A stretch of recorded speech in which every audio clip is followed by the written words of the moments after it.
Assalamualaikum warahmatullahi wabarakatuh. Selamat pagi, selamat siang, selamat malam, dan selamat sejahtera kita semua.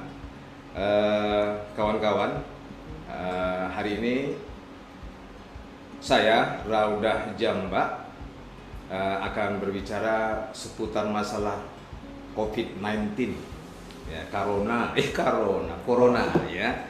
Nah, kebetulan di pertemuan kita kali ini kita akan berbincang dengan Dr. Umar Zain. Selamat sejahtera Pak Dokter. Ya, selamat Pak Raudah. Iya. Apa kabar? Sehat, Pak Dokter, sehat juga ya. Iya. Ya. Nah, jadi sekarang ini Pak Dokter, beragam tanggapan, beragam pandangan di kalangan masyarakat ya tentang COVID-19 ini. Nah, di kalangan tertentu mengatakan COVID-19 itu tidak ada. Di kalangan yang lain, COVID-19 itu makin berbahaya. Nah, bagaimana kira-kira menurut Pak Dokter sendiri tentang COVID-19 ini?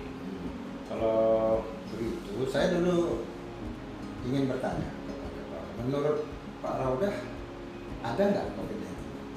Menurut pribadi? Ya, kalau saya ditanya, makanya ini saya pertanyakan. Kalau saya pribadi malah nggak ada COVID-19 itu. Nah, tentu apa alasannya? Kenapa saya bilang tidak ada COVID-19? Ya. Contoh, pajak masih terbuka, mal-mal masih terbuka, masih banyak juga orang-orang yang berseliweran di jalanan. Oh, berarti COVID-19 itu tidak ada. Sampai ada istilah gini, guyonnya gini kan, macam preman bilang, aku kalau nampak aja COVID-19 tuh, nampak corona itu, retak ginjalnya keluar. Iya. Oh iya, iya. Nah. Jadi memang pendapat seperti itu sangat banyak. Jadi yang kita khawatirkan, kalau pendapat itu makin banyak yang pengikutnya, makin banyak yang percaya bahwasanya COVID itu nggak ada. Jadi sebenarnya begini, ini kan sudah persoalan dunia. Bukan hanya di Indonesia, Iya. seluruh dunia lebih dari 200 negara yang sudah kewalahan menghadapi pandemi ini. Jadi kalau ini kita juga tidak percaya, siapa lagi mau tidak percaya? Pakar, ahli virus, ahli kesehatan masyarakat, ahli paru, ahli penyakit dalam, semua sudah melakukan penelitian, sudah menemukan virusnya, bahkan sudah tahu lagi ada virus itu ada di strainnya, bagaimana penularannya, sudah tahu. Badan Kesehatan Dunia juga sudah tahu. Apalagi kenapa mesti tidak percaya? Nah, jadi kenapa tidak percaya masyarakat ini? Salah satu contohnya kalau kita lihat di tengah-tengah masyarakat,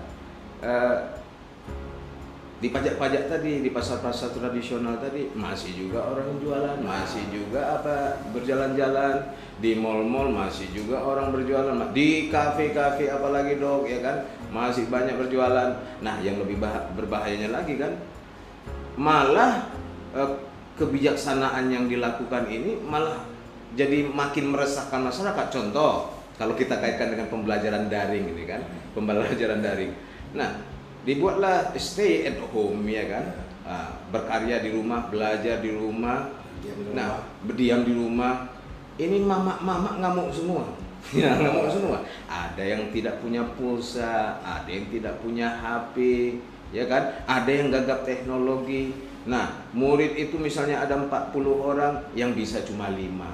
Nah, terakhir ngomel lah mama orang-orang tua, enak kali lah guru-guru ini, kerja tak ada, gaji tetap katanya. Oh, jadi itu begini sebenarnya. Itu kan dampak dari suatu wabah. Jadi khususnya wabah virus corona itu, dia berbeda dengan wabah-wabah lain. Kalau misalnya kita katakan wabah demam berdarah ya, Indonesia juga pernah mengalami epidemi demam berdarah. Medan juga pernah mengalami epidemi demam berdarah. Khusus untuk demam berdarah ini, dia menular melalui nyamuk. Jadi untuk mencegahnya cukup jangan digigit nyamuk. Wah. Kalau misalnya dulu flu burung itu penularannya kalau kita bersentuhan dengan burung yang sakit, unggas maksudnya. Iya. Iya. Macam-macam Bukan burung yang lain. ya. Iya. Unggas, bisa ayam, Ah. bisa bebek, Oke. bisa yang lain-lain. Kalau unggas itu sakit kemudian tersentuh sama seseorang, penyakit yang tadinya pada unggas bisa menular ke manusia. Oke, iya. Oleh karena itu, kalau unggasnya itu diamankan, yang sakit dikuburkan, dibakar misalnya, selesai masalah. Tapi ini dia dari orang ke orang. Makanya dilarang waktu itu supaya virus tidak berpindah dari satu orang yang mengandung virus atau mengandung virus ke orang lain. Maka itulah dia tadi stay at home, kemudian jaga jarak, pakai masker, ya, kemudian cuci tangan. Nah, itu yang disarankan. Tetapi karena ini masanya panjang, sampai saat ini belum selesai, timbullah dampak lain, dampak ekonomi, dampak sosial, dampak di pendidikan. Nah, itu yang masyarakat belum menerima. Tapi sebenarnya masyarakat sebagian besar sebenarnya pahamnya itu. Oke, baik dok, saya potong sedikit. Nah, kalau misalnya demam berdarah, bendanya nampak nyamuk, kan gitu kan. Kalau misalnya demam berdarah itu biasanya dengan malaria pun beda dia, kan beda. Satu di air yang bersih, satu di air yang kotor, kan gitu kan. Flu burung misalnya, bendanya ada, jadi itu nyamuknya dimatikan. Flu burung yang dimatikan, sampai ada flu babi, sampai takut orang makan ikan itu kan, masih ingat dokter ya. Ini sekarang kan corona ini nggak jelas ini statusnya. Nah, apa mungkin karena tadi dokter bilang dari orang ke orang, berarti orangnya dibunuhi semua? Atau seperti ini saya bilang, jangan-jangan COVID-19 ini penyakit siluman? Sebenarnya kalau kita bilang baik malaria, baik demam berdarah, flu burung, penyebabnya juga tidak nampak. Tetapi yang Bapak bilang tadi nyamuk atau unggas itu bukan penyebab, tapi dia sebagai pembawa penyakit. Atau kalau di dalam istilah kedokterannya disebut vektornya. Vektor penyakit. Ya, jadi dia membawa virus itu. Jadi kalau nyamuk Aedes membawa virus demam berdarah. Kalau nyamuk Anopheles membawa parasit malaria. Kalau unggas membawa virus H5N1 atau Nah, jadi kalau untuk virus corona ini dia tidak ada hewan perantara, tidak ada vektor, dia langsung dari manusia ke manusia, baik melalui droplet, melalui sentuhan, mulut, ya pokoknya dia melalui saluran nafas. Nah, sehingga untuk mencegahnya itu orang yang harus dibatasi, jangan berinteraksi. Nah, itu mungkin sulit. Ya, satu lagi. Masyarakat mungkin belum paham juga, ada istilahnya katanya orang tanpa gejala ini macam mana itu dok? Orang tanpa gejala siluman juga itu orang tanpa gejala. Nah, orang tanpa gejala itu memang itu istilah baru. Sebelumnya nggak ada itu. Itu dia ya. Makanya sekarang istilah itu sudah diubah. Nah, sekarang itu ada beberapa kriteria. Yang pertama itu adalah kasus confirm. Artinya sudah tegak diagnosis. Itu kalau sudah diketahui, sudah ditemukan adanya virus dengan cara pemeriksaan dengan laboratorium yang disebut dengan polymerase chain reaction atau PCR, swab. Itu melihat bagian dari virus itu. Kalau itu sudah positif, dinyatakan ini sudah positif COVID. Oke, baik dok. Mungkin yang terakhir mungkin ini dok ya kan, karena mungkin kalau kita bicara, kalau saya suka kali bicara banyak ya kan, yang terakhir mungkin adaptasi kebiasaan baru itu maksudnya apa sebenarnya itu dok? Adaptasi kebiasaan baru. Nah, kalau kita lihat dari pertama kemunculan COVID-19 itu sampai sekarang ya tidak ada tanda-tanda adaptasi kebiasaan baru. Apakah hanya masyarakat hanya wajib pakai masker itu kebiasaan barunya? Nanti kadang-kadang masyarakat yang latahnya, wajib pakai masker. Saat di kamar mandi pun pakai masker. Yang bagaimana itu sebenarnya? Seperti inilah, saya tetap ada masker.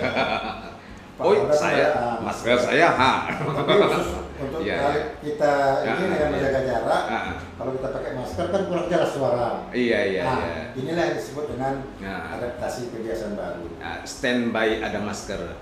Masker tetap harus ada. Gitu. Masker ini sebagai pelindung diri, melindungi diri sendiri dan melindungi orang lain. Jadi kalau saya pakai masker, saya melindungi Pak Raudah dari kemungkinan tertular. Kalau Pak Roda pakai masker, gitu. Jadi Iya. kalau bisa dua-dua pakai masker. Ah, macam gini dong. Iya, pakai masker gini. Cuma nanti suara kita nggak jelas gitu ya. Ya, gitu lah. Itu kan diadaptasi. Iya. Adaptasi. Jadi kalau banyak juga orang di media, di TV bicara juga pakai masker. Tapi kalau memang ada situasi tertentu memang perlu buka supaya lebih jelas. Iya. Itu satu. Yang biasanya orang tak pakai masker sekarang pakai masker. Itulah kebiasaan. Iya, iya. Kemudian yang biasanya orang bersalaman, cipika-cipiki, nggak perlu lagi, cukup say hello saja. Iya. Ada pakai siku itu kan? Itu saya rasa tak usah. Tahu saya. Iya, iya. Kemudian cuci tangan. Oh, cuci tangan. Iya. Setiap kali kita menyentuh benda-benda yang kita tidak pastikan, cuci tangan, bisa pakai sabun, bisa pakai hand sanitizer. Iya. Kemudian kalau kita dari luar pulang ke rumah, buka baju, mandi. Sebelum kita menyentuh anggota keluarga atau anak, sebaiknya kita buka baju, ganti baju, mandi, ganti baju, barulah kita berinteraksi dengan anggota keluarga. Kemudian jaga jarak. Jaga jarak itu supaya kalau saya misalnya mengandung virus, tidak sampai menularkan. Iya. Nah, itu kan yang kebiasaan baru. Oke, baik Dok. Sebenarnya intinya adalah bagaimana kita dilatih supaya tetap dalam koridor hidup bersih gitu kan. Iya. Jadi setiap saat selalu hidup bersih. Nah, kalau misalnya ada dalam Islam itu berwudhu itu bersuci terus jangan sampai putus wudhunya, tetap bersih. Iya. Tidak hanya bersih diri tapi bersih juga hati dan pikiran. Jadi kita sebenarnya diajarkan hidup bersih dan kita tetap diajarkan bagaimana kita beradaptasi dengan lingkungan supaya kita selalu tetap kontrol dan hati-hati. Sudah dalam dalam agama itu apa? Kebersihan itu adalah sebagian dari iman.